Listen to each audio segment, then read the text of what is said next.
I think turnover today is indicative of employees taking a stance on what's important to them, or how they value life over work, and the blend of the two, and how they're able to reconcile their ability to be successful and to be great at being family with their families and managing their families, while also being a really good employee. Because I do believe people want to do great work, but the ability to meet them in that space before we lose them is paramount for any employer right now, and we just have to figure it out.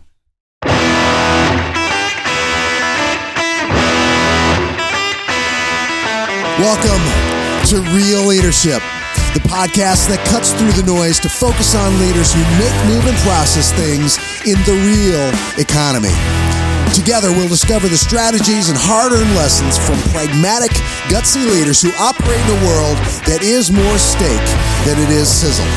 Right here, we dive into their stories, challenges, and triumphs to go beneath the surface to the very heart of leadership in the real economy. I'm your host, Jim Weaver, Chief Operating Officer of the Onan Group, where we believe that real leadership does indeed matter. Let's go.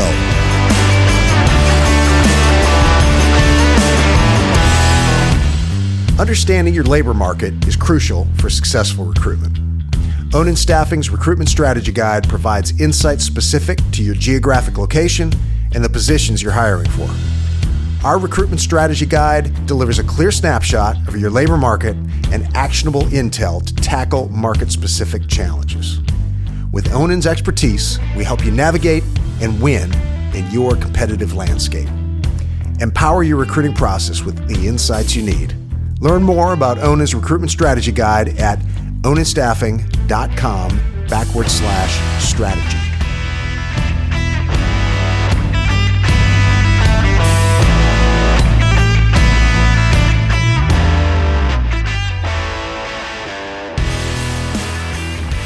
Today, I'm pleased to have Kellye Terrell with us. She's a leader with 2 decades of human resource experience spanning the transportation, airline, corporate, and city government sectors.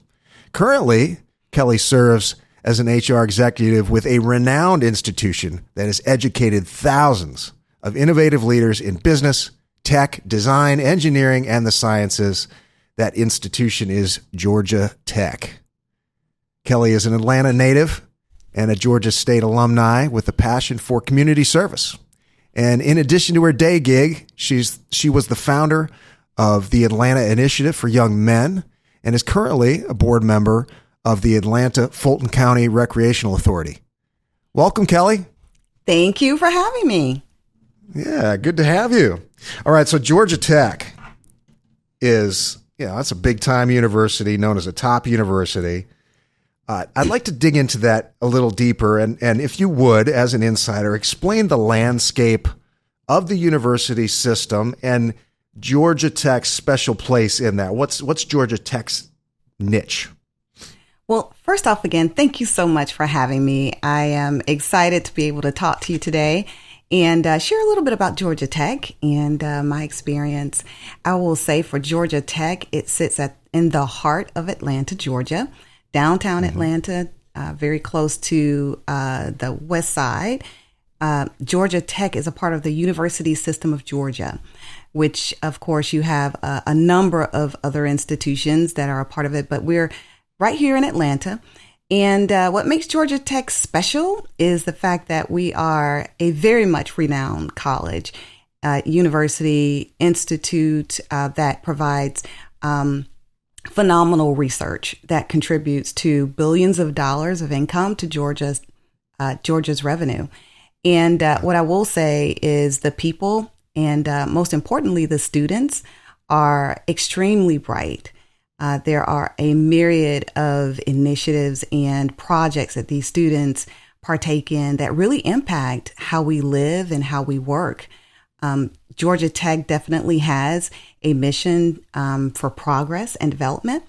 And one of the main things is for us to make sure that we're making sure our students are at the focus of that. And everything that we do as an employee or an employer, rather, is focused on helping to enhance those students and their experience. Yeah. So when you say top university, that can seem sort of subjective. So what are the objective measures that, when you look at Georgia Tech, what are the big things that you look at to measure the success of the school? Well, one of the main measures is our research institute. We are a top research institute in the country, and renowned for a great deal of the research that we've been able to contribute to society. A lot of it is top secret. So, even I don't have all the inside information. All right. We won't try to extract it from you. There you here. go. I do not want Secret Service coming my way. But what I will say is that Georgia Tech, definitely, their research institute is phenomenal. And what I will also say, too, is we're on track with some of our peer institutions in research, such as, MIT. We're along the Stanford lines. Michigan State is another school that is one that we benchmark against. But if you take a look at the stats and the information that's out there, you'll see we are in the top 5 in the country.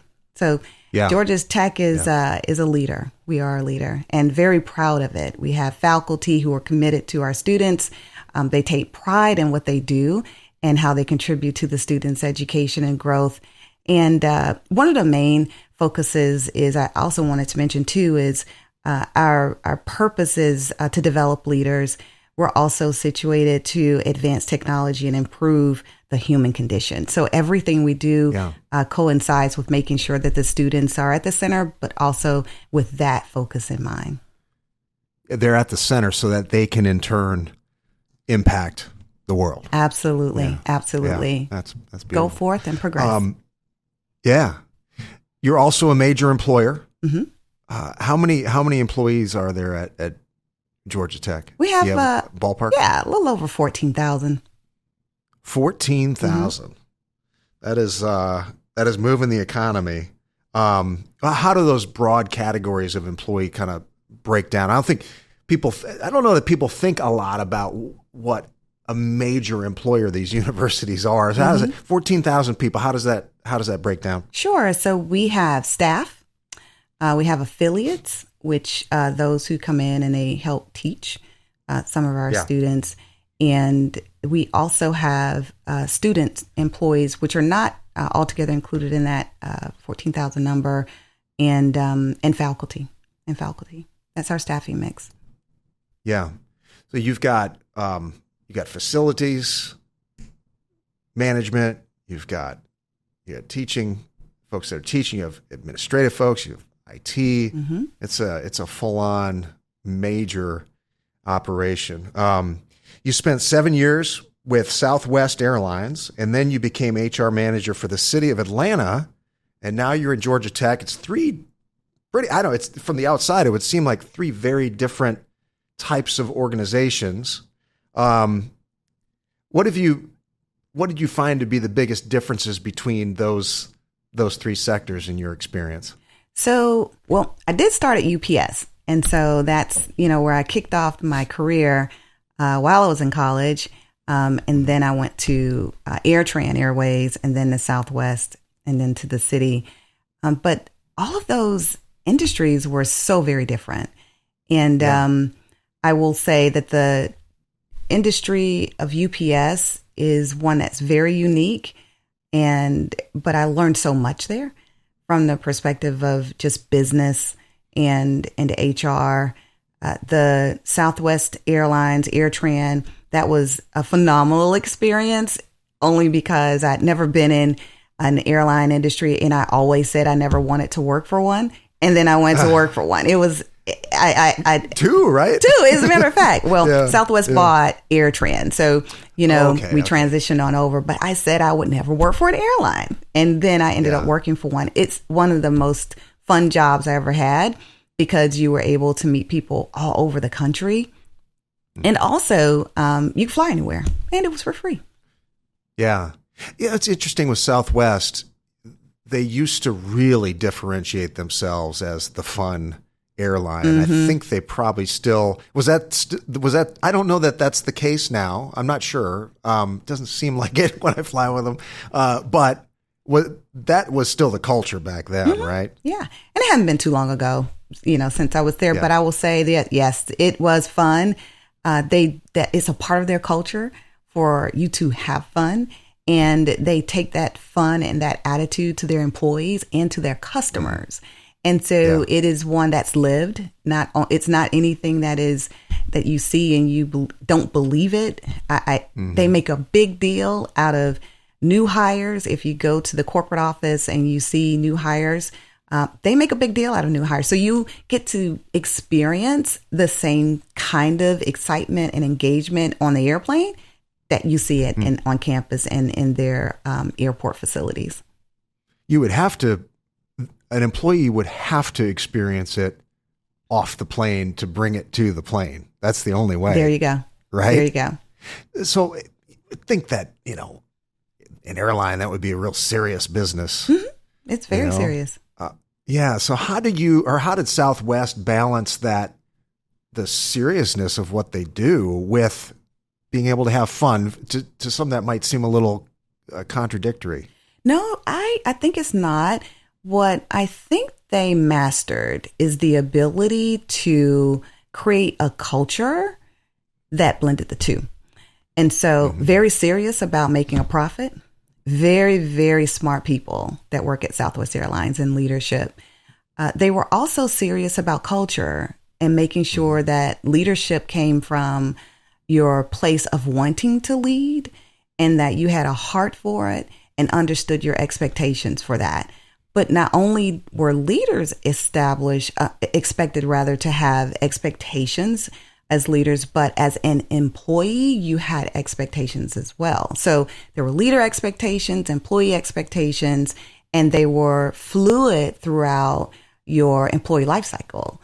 So from your performance evaluations, from all those areas that were important, you were able to draw upon expectations that were the foundation for how you were actually working and living, as an employee there. Yeah. I'm a firm believer in fun. We got to be serious. We have to be serious, but you spend a lot of time at work, a lot of your life at work. Gosh, if it's not enjoyable, at least some of the time, my goodness, what are we doing here? Exactly. Right? Land top technical and professional talent with Focus. Focus specializes in direct hire and contract placements, connecting you to exceptional candidates in IT, engineering, management, and more. Elevate your team with Focus. Visit getinfocus.com. Okay, so when you came to Georgia Tech, what were the unexpected differences, or maybe expected differences, going there from Southwest, City of Atlanta, now Georgia Tech? What were the unexpected differences there? I would say the main difference is one, I had never worked in higher ed. And so I really had to get a sense of the culture of higher ed and reconcile, where there were some familiarities there, and then also where I needed to learn. And so the pendulum, if you will, of shifting forward in learning higher ed and their culture was one where I really had to sit and listen to people and understand what's important to them. I quickly came to realize, however, that in the space of higher ed, that there's a lot of expectation, if you will, around making sure that we focus on our students, but also supporting them, and that supporting faculty and supporting the employees as well, in a way that makes it such that everyone, if you will, is being seen as appreciated and valued. So that was some work that I think that we have embarked on to improve, and I think we're making a lot of headway there. And there are a lot of ERGs that are being created a huge focus on wellness and well-being. The Working at Tech is a program that we created where there's a Working at Tech arrangement that dictates how you work. If you're working remotely, if you're working in person, if there's a hybrid format. So I would say the culture is one where the people really work hard. The people like Georgia Tech. They're committed to working at Georgia Tech. They're committed to the school. But it is one truly that you have to get used to because it's just different. It's a different area. Yeah. Yeah. I imagine turnover is costly across all three of those, right? How do you think about the cost of turnover? How do you measure it? What's your approach to turnover? I think my personal approach to turnover, I think that you probably should have a gauge if your folks are looking to leave. You should already know. But that comes with a relationship, a conversation about what's important to people and where they are in their careers, where they are from a progression standpoint, if they feel like they're being stagnant. But that comes with a relationship and a conversation with your people where they're able to be vulnerable and transparent and share that with you. It's just a bit of trust that's lent there. Sometimes you don't get that. A lot of times you don't get that. But when you do, I would, certainly count that as a win. I think turnover today is indicative of employees taking a stance on what's important to them, or how they value life over work and the blend of the two, and how they're able to reconcile their ability to be successful and to be great at being family with their families and managing their families, while also being a really good employee, because I do believe people want to do great work, but the ability to meet them in that space before we lose them is paramount for any employer right now, and we just have to figure it out. Yeah, we've added a flex model to our strategy where we'll allocate, some of our partner companies will allocate, say 20% of shift coverage will be in this flex program, and we build a pool of people that want to work flex, and then they log into an app and they pick, okay, I want to work Tuesday and Friday this week. And to your point about balancing lifestyle, we've got some great people that these are people that are maybe a stay-at-home spouse that wants to pick up or it's somebody that maybe has another job and they want to pick up, or college students. It's really been, it's been great. It's opened up this whole new section of the workforce for us. To your point, we've got to kind of change and adapt with that, Yeah. And I think we're at I've seen a lot change in the space of HR, just sitting in this particular seat, from an employee perspective, where, I was just having a discussion, I think it was with my son, and I was taking him to the airport just the other day. And we were talking about how when I had young kids, if I had to take time off, I had to take time off in order to take him to the doctor and also to be home with him while he was ill. Whereas today, people have the flexibility, right, to work from home, still take care of their children if they so choose.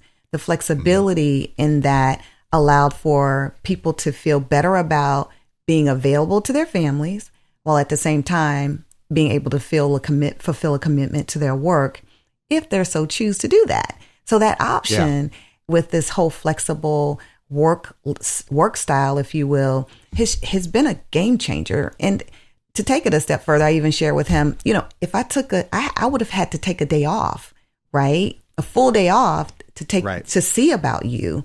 And that would in some cases go against, some attendance and, be adverse. And so now people have the ability really and truly to live their life and also work the way they need to. So I think this whole perspective around the flexible work with hybrid and remote and so forth has been a game changer in that perspective. Yeah. I think generally it's been, curious your thoughts on this, but generally it's been positive, it swung pretty far to the flexibility. Now it's kind of coming back. I think there is a point where it becomes really tough as an employer to, there's got to be that balance there. But I think generally, we're all human, right? And we got stuff comes up. Yeah. We got to work. Yeah. So you've had a great run thus far in your career, and typically people with a resume like yours have had some good mentors along the way. Has that been the case for you? I did. I will say my first mentor, probably the most profound one, was the person I met at UPS. He was the one person that I didn't expect to be a mentor to me. He tended to, I ended up working in his department when I was working part-time and I first started working at night. He took an interest in me, and he actually was a friend of my family's. And so what I realized was that if I listened to him, I probably would go fast, right? And I would learn a lot, and I did. He gave me great financial advice, and he also gave me great counsel on a career, which is at that time, and I might really be dating myself right now, but he said, just get your degree. Just get your degree. He said, because at that time they were looking and instituting, the need to get your bachelor's degree. And I did. And it was maybe a year later after I finished when I went to work in human resources. And he was always available to hear me out, to, give me counsel. When he retired, I really missed that presence at work. And I also realized, too, how important he was, not only to me, but to a lot of people. And from that experience, I also found, too, that his absence really kind of created a situation personally where I was at a crossroads, and I realized that you do need someone to give wise counsel in a work relationship, because you can't always, get it from your immediate supervisor. You need someone who's going to be honest with you, who's going to be a truth teller, that you can really get to help you be the best person that you can be, this in spite of yourself. And so what I would offer, for me is I took my experience, with his counsel over the years, and his name is Warren Harper, by the way, to be. Yeah, we can give a shout out. Yeah. And so I took his counsel quite often, and just really appreciate it. And it really was a foundation for, how I, worked from up until now. Truly.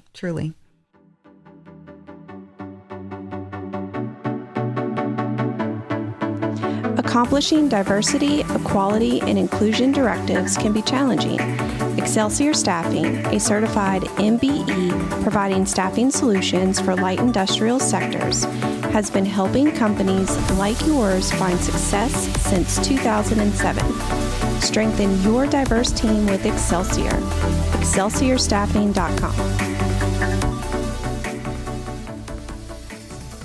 What would you say if you could distill down your leadership philosophy? How would you articulate that? Well, I think it might be, now Southwest might resonate with some folks with Southwest, but you have to be someone who might like people and might want to help people, and which really is just leading from your heart. I loved working at Southwest because that it was their philosophy, and that aligned with me. I felt like the work that I did, with them, HR was about people, first off, right? And then secondly, the ability to impart, counsel and coach people, but also, as you lead people, doing so in a way where you're treating people the best way you can. And so I realized that at Southwest, when I was there, that was a culture where they base things on, right? And so that's where I do know that the Heart-Led Leader, there's a book called The Heart-Led Leader, which I actually have, and it's called, it's by Tommy Spalding. It's one of the books that, we had there. And it was one of the premises from that foundation. So, yeah. You have if you look at your resume, you clearly have been committed to community service as well, doing a lot more than just your day job. Typically, it looks like. Why is that important to you? That giving back element? I think giving back is important because it helps keep you grounded and it makes you connect to those things that are important in the community and making an impact. At work, it's work, right? But if you take it beyond your ability to get paid for something in cash and really touching the human spirit, I think that's what's important. Right now, I do Meals on Wheels quite often.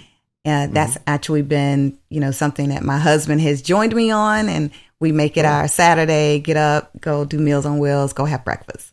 And it actually does help from one perspective, be able to see how well you can work with somebody with coordinating, because we have a navigator, then you have to have somebody who's going to deliver and which floor is it on or that sort of thing. And, But then the other piece too is the Atlanta Initiative on men. That was one that was born out of just a desire to take what I know about HR and help, young men in their careers. And I haven't been able to, over the last several years, to use it and move it forward as much as I had liked, just because work has really kind of been a primary focus. But it is something that I'm very committed to getting back to and contributing to pretty soon, because I do see a very serious need to help young men in the communities realize their purpose. What is it that they really want to do in life, and help inspire that spark. Get that spark going to help them realize they are great at something, that they are truly able to be what it is that they feel like they're great at, which is taking that unction or that notion that they know about themselves and help them visualize that into a way in which we can move them forward and into creating that life for themselves. Yeah. Our labor force participation rate is at an all-time low, in the U.S. right now. And something we're passionate about. We've done a lot of work in the high schools with this, but getting young people off the sidelines, which is kind of what you're talking to there, is I think we're built to create, we're built to build, or give what's in us.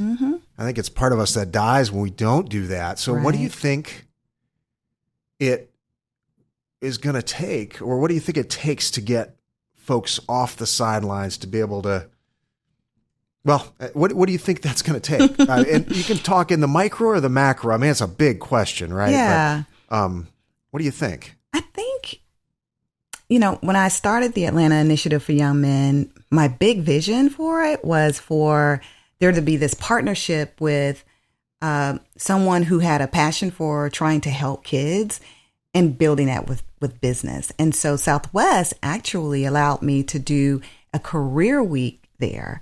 And that career week was beneficial because they were able to get credits for community service by providing it to the students. And so from that perspective, I think that businesses, if you will, should realize how they could tangibly use utilize the resources that they have available to help the community, not necessarily just raising funds, because of course that is definitely needed, but in a tangible way, looking at, how can we use our OIT department to service a school or an after school program? How can we have our teams commit to volunteering? And then how do you maybe incentivize, your employees to do such. So I think we have to be intentional about how we want to be impactful in the community, and looking and proactively researching organizations that align with your values, or just seeing how you can actually even just participate. We can't just wait and sit and let it happen, because around us is a world of hurt, and people are hurting because they don't have it at home. And to your point, if you don't give, then essentially, what are you doing? What are you doing? Yeah. You were on the board of the Atlanta Fulton County Recreational Authority as well. What do you do there? What is that? I'm not familiar with that organization. Yeah, so it's the Atlanta Fulton County Recreation Authority. It is an authority that focuses on recreation support and assistance, and one of the main organizations, if you will, that it aligns with is State Farm Arena, and we also support various youth programs in the city and in the county of Fulton County, and that's pretty much their foundation of the work that they do. They also are supportive of the Zoo Atlanta, and I think those are the primary ones, is Zoo Atlanta and also State Farm Arena. It's been around for many, many years. At one point, before back in the 80s, 90s, you had the Braves, and so the Braves Stadium was one of the areas that they managed, but management changed, and so there was a shift in terms of their engagement there. But now they have State Farm Arena as the organization that they primarily are aligned to. Recruiting top talent is tough. Onan Staffing focuses on people, offering exceptional benefits to attract and retain dedicated workers. Partner with us for flexible, data-driven solutions. Visit onanstaffing.com to learn more. Successful leaders typically have some good habits that they've developed over the years. What are some of the habits, the rituals that you've developed to try to stay grounded, to stay on your game, to win? Well, the one thing I think is always important is I remember when I wanted that job and how I felt when I needed that job or wanted that job. I go back to that, because I always realize that somebody else wants it or may want it. And I also think about and always try to be reminded of why I'm here. I feel like everything you do as a leader, you shouldn't be in a position just because. There has to be a purpose behind it. So your commitment to the work has to be fundamentally innate with your values of trying to get, benefit the organization, but also has to be of a purpose. And so every organization, every role that I take, I realize and I know that there is a purpose. And so the alignment with that, reconciling the day, because days aren't always great, helps you come back to a level of resilience and builds quite a bit of fortitude and being able to come back again.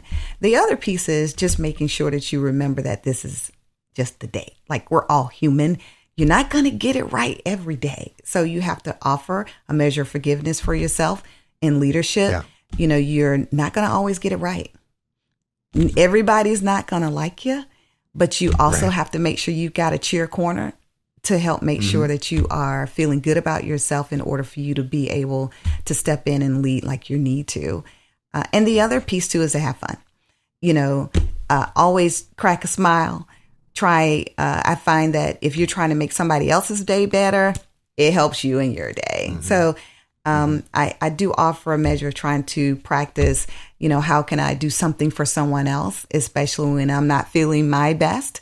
And thinking, I take the time to think about what's going on with this person, what's going on with that person, how is this happening? So those that directly work with me and are reporting to me, They may not realize it a lot or not, but I do take that type of interest in making sure that I'm, trying to stay connected with what's important to them. And from that perspective, because we're all people first. We're all people first. Yeah. The common theme with all those is kind of getting outside of yourself or what's right there in your face, where you talk about, purpose, like that's zooming out and getting outside of yourself and trying to lift up others, lifts yourself up, or how do you do that with trying to remember? Is there a practical way that you try to remember why you wanted the job, like putting yourself back there? Yeah, because when you think about leaving, you need to think about why you're there, right? And so, and that's something that I think a lot of times, especially when we were talking about turnover a bit ago, that's a space where I think sometimes we may be too quick to move and you may miss the lesson in your situation.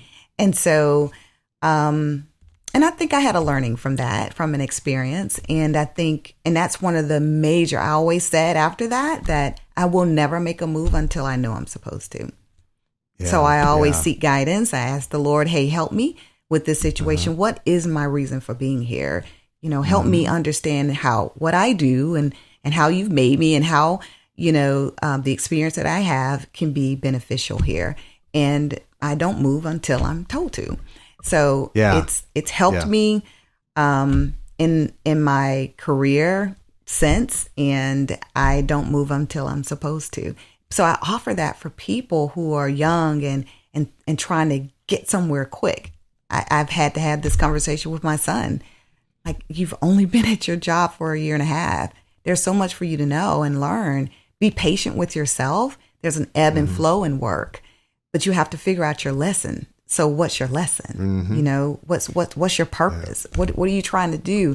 I have him working on plans, and he has flip chart paper, and we did this when he was in high school, but he applies this now to work with in life. He has a flip chart paper on the back of his door and his plan, and it includes even a work plan. So I think people just need to start thinking and taking time to consider life as a whole instead of a quick move, because sometimes you can miss the opportunity.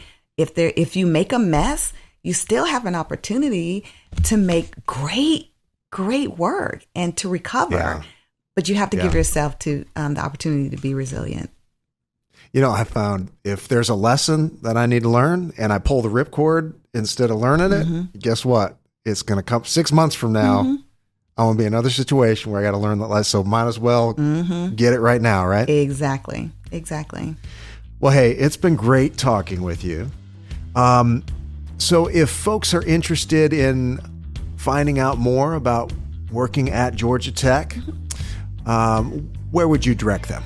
I would tell them to go to Georgia Tech Human Resources Careers, and they can search for our available opportunities there. We have a lot of them. Okay, cool. And I will we'll put those in the show notes as well. Thank you so much. Thank you so much, Kellye. Oh, it's great to talk to you today. Nice to meet you. Yeah. Okay, until next time, folks, keep it real.